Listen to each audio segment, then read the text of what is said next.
தெறிக்கவிடும் காரம் நிறம் சுவையை தருகிறது. ஆச்சி மிளகாய் தூள் தெறிக்கவிடும் காரம் நிறம் சுவை. தமிழ்நாட்டின் அரசியலில் புதிய திருப்பமாக தேசிய ஜனநாயக கூட்டணியிலிருந்து ஓ பன்னீர்செல்வம் வெளியேறி இருக்கிறார்.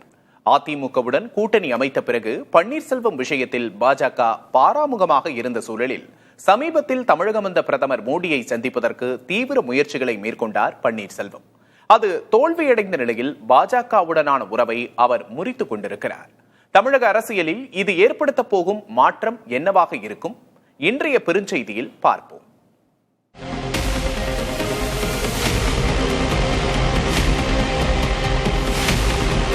அதிமுகவிலிருந்து வெளியேற்றப்பட்ட முன்னாள் முதல்வர் ஓ பன்னீர்செல்வம் அதிமுக தொண்டர்கள் உரிமை மீட்பு குழு எனும் அமைப்பை தொடங்கினார்.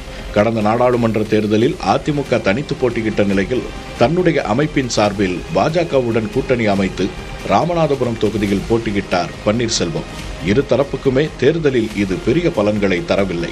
இந்த சூழலில் 2026 சட்டமன்ற தேர்தலில் அதிமுகவுடன் கூட்டணி அமைக்கும் முடிவை எடுத்தது பாஜக. இந்த கூட்டணியின் போது அதிமுக பொதுச் செயலர் பழனிசாமி முன்வைத்த முக்கியமான நிபந்தனைகளில் ஒன்று பன்னீர்செல்வத்தை அதிமுகவில் இணைக்கச் சொல்லி பாஜக வலியுறுத்தக்கூடாது என்பதாகும். ஆனாலும் மோடி வழியே அதிமுகவிலோ அல்லது அதிமுக பாஜக கூட்டணியிலோ இணைய முடியும் என்று நம்பி வந்தார் பன்னீர்செல்வம். ஆனால் அப்படி ஏதும் நடக்கவில்லை. இதனூடாக 2026 சட்டமன்ற தேர்தலுக்காக எல்லா கட்சிகளும் களத்தை நோக்கி வேகமாக முன்னகர்ந்து வரும் நிலையில் பாஜக முகத்தை பார்த்து கொண்டே ஏமாந்துவிடக்கூடாது எனும் அழுத்தத்தை பன்னீர்செல்வம் ஆதரவாளர்கள் பன்னீர்செல்வத்துக்கு கொடுத்து வந்தனர். புதிய கட்சியை ஆரம்பித்து நடிகர் விஜயின் தாவேகாவுடன் கூட்டணி அமைத்தால் நல்ல பலன் கிடைப்பதோடு மோடி, ஷா, பழனிசாமிக்கும் பாடம் கற்பிக்கலாம் என்றும் அவர்கள் தெரிவித்திருக்கின்றனர். இப்படிப்பட்ட சூழலில்தான் பிரதமர் மோடியை சந்தித்து இறுதியாக ஒருமுறை அவருடன் ஆலோசனை கலக்க நேரம் கேட்டார் பன்னீர்செல்வம். டெல்லியிலிருந்து ஆரம்பத்தில் ஆக்கப்பூர்வமான பதில் கிடைத்தாலும் பிறகு மோடியை சந்திக்கும் வாய்ப்பு அவருக்கு கிடைக்கவில்லை. பன்னீர்செல்வத்தை சந்தித்தால் அது தனக்கு பின்னடைவாக அமையும் என்று பழனிசாமி தெரிவித்ததே மோடி நேரம் தராததன் காரணம் என்பதை பின்னர் தெரிந்து கொண்டிருக்கிறார் பன்னீர்செல்வம். இதன் தொடர்ச்சியாக தனது தொண்டர்களுடன் மேற்கொண்ட ஆலோசனையின் முடிவிலேயே பாஜக கூட்டணியிலிருந்து வெளியேறியுள்ளார் பன்னீர்செல்வம். பன்னீர்செல்வத்தின் அரசியல் ஆலோசகரான பன்ருட்டி ராமச்சந்திரன் இந்த முடிவை அதிகாரப்பூர்வமாக சென்னையில் அறிவித்தார். தேசிய ஜனநாயக கூட்டணியிலே இருந்த உறவு முறிக்கப்பட்டுள்ளது. அன்பிற்குரிய ஒருங்கிணைப்பாளர் அவர்கள் விரைவில் சுற்றுப்பயணம் மேற்கொள்ள இருக்கிறார்கள்.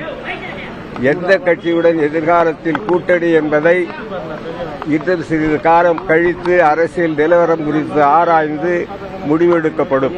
திமுக அரசை வீழ்த்தணும்ன்றது உங்களுக்கு உடன்பாடு உண்டா சார்? யாரை வீழ்த்த வேண்டும் என்பது எங்களது குறிக்கோள் அல்ல, யாரையெல்லாம் வாழ்த்த வேண்டும் என்பதுதான் எங்கள் குறிக்கோள். இதனிடையே முதல்வர் ஸ்டாலினை நடைபயிற்சியின் போது பன்னீர்செல்வம் சந்தித்தது செய்தியானது. பாஜக கூட்டணியிலிருந்து அவர் விலகும் நாளில் முதல்வரை சந்தித்தது திமுகவுடன் இணைந்து செயல்படும் முடிவில் அவர் இருக்கிறாரா என்ற யூகத்தையும் கிளப்பியது. ஆனால் முதல்வருடனான சந்திப்பு தற்செயல் என்றும் அதில் எந்த அரசியல் நோக்கமும் இல்லை என்றும் பன்னீர்செல்வம் தெளிவுபடுத்தினார். சென்னையில் இருக்கின்ற பொழுது தியாசபிகள் சொசைட்டியில் நடைபயிற்சி மேற்கொள்வது வழக்கம்.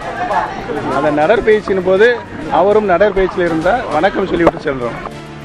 வரவிருக்கும் டிசம்பர் வாக்கில் புதிய கட்சியை பன்னீர்செல்வம் தொடங்க திட்டமிட்டுள்ளதாகவும் அதற்கான முன்னோட்டமாகவே மதுரையில் அவர் மாநாடு நடத்த திட்டமிட்டுள்ளதாகவும் கூறப்படுகிறது. பன்னீர்செல்வம் புதிய கட்சியை தொடங்கினால் அதனுடன் கைகோக்க தாவேக தயாராக இருப்பதான சமிக்ஞை நடிகர் விஜய் தரப்பிலிருந்து கொடுக்கப்பட்டிருப்பதாகவும் கூறப்படுகிறது. இப்படி ஒரு கூட்டணி அமைந்தால் நிச்சயம் அது இரு தரப்புக்குமே பலன் தரக்கூடும். அதிமுகவின் முன்னணி தலைவர்களில் ஒருவராக திகழ்ந்த பன்னீர்செல்வத்துக்கு மாநிலம் தழுவிய தேர்தல் களம் நன்கு அத்துப்படி.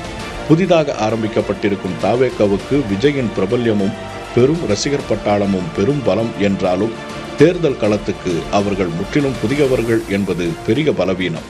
இந்த பலவீனத்தை பன்னீர்செல்வத்துடனான கூட்டணி போக்கக்கூடும். அதேபோல எம்ஜிஆர், அண்ணா படங்களை மேடையில் பயன்படுத்தவும் அவர்களுடைய அரசியல் பாரம்பரியத்தை பங்கு போடவும் தாவேகாவுக்கு இது உதவும். அதிமுக தலைமையை தொடர்ந்து தக்க வைக்க 2026 தேர்தலில் ஆட்சியை பிடிப்பது பழனிசாமிக்கு முக்கியம். அதற்கு திமுக ஆட்சிக்கு எதிரான வாக்குகளை ஒருங்கிணைப்பது முக்கியம். விஜய் பன்னீர்செல்வம் கூட்டு எத்தனை தொகுதிகளை வெல்கிறது என்பதையெல்லாம் தாண்டி அது வாங்கும் ஒவ்வொரு ஓட்டும் அதிமுக கூட்டணியை பின்னுக்கு இழுக்கும், அதிமுகவின் ஆட்சி கனவை குலைக்கும். ஆகையால் இது தமிழக அரசியலில் பெரும் திருப்பத்தை நிகழ்த்தும் என்று அரசியல் விமர்சகர்கள் மதிப்பிடுகிறார்கள். இதை தாண்டி முதல்வர் ஸ்டாலினை அடுத்தடுத்து இன்று இருமுறை பன்னீர்செல்வம் சந்தித்ததும் அரசியல் யுகங்களை உருவாக்கியுள்ளது. காலையில் நடைபயிற்சியில் இருவரும் சந்தித்தது தற்செயல், மாலையில் சந்தித்தது முதல்வரின் உடல்நலம் விசாரிக்க என்று பன்னீர்செல்வம் தெரிவித்தாலும் திமுக கூட்டணியில் மேலும் சில கட்சிகள் சேரும் என்று சமீபத்தில் முதல்வர் ஸ்டாலின் பேசியதோடு இணைத்தும் இது பார்க்கப்படுகிறது. ஸ்டாலின் பன்னீர்செல்வம் இடையே நல்லுறவு உண்டு. இந்த சந்திப்பை அரசியல் நோக்கங்களோடு இந்த சமயத்தில் இணைத்து பார்க்க முடியாது என்றாலும் அரசியலில் எதுவும் நடக்கலாம் என்பதை மறந்துவிடக் கூடாது என்றும் சொல்கிறார்கள்.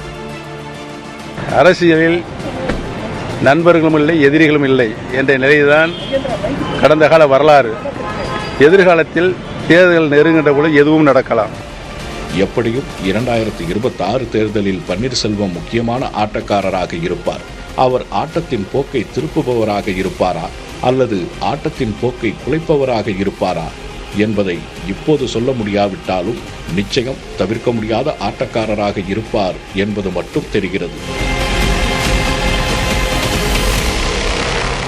தெறிக்கவிடும் காரம் நிறம் சுவையை தருகிறது. ஆச்சி மிளகாய் தூள் தெறிக்கவிடும் காரம் நிறம் சுவை.